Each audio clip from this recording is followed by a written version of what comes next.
कर्जत तालुक्यातील युवा पत्रकार प्रथमेश कुडेकर यांच्यावर अज्ञात हल्लेखोरांनी केलेल्या प्राणघातक हल्ल्याने संपूर्ण पत्रकारिता क्षेत्रात संतापाची लाट उसळली आहे। हा हल्ला केवळ एका पत्रकारावर नसून तो लोकशाही व्यवस्थेवरच केलेला हल्ला असल्याची तीव्र भावना तालुक्यातील सर्व पत्रकारांनी व्यक्त केली आहे। दिनांक 1 ऑगस्ट 2025 रोजी सायंकाळी 7:30च्या सुमारास ही धक्कादायक घटना घडली।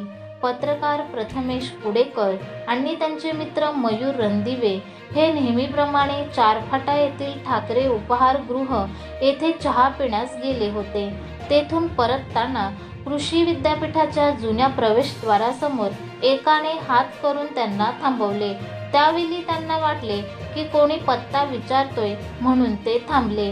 मात्र काही कलाईच्या आतच 4-5 अज्ञातांनी त्यांच्यावर प्राणघातक हल्ला केला। हल्लेखोरांनी हातात फायटर, लोखंडी पाईप व धारदार शस्त्रे घेऊन कुडेकर आणि त्यांच्या मित्रावर हल्ला केला। या भीषण हल्ल्यात कुडेकर व त्यांच्या मित्राला गंभीर दुखापत झाली। मित्राने धाडसाने मध्ये पडून कुडेकर यांचे प्राण वाचवले। काही वेळातच घटनास्थळी जमा झाल्याने हल्लेखोरांनी सिल्वर रंगाच्या वॅगनर गाडीतून पलायन केले।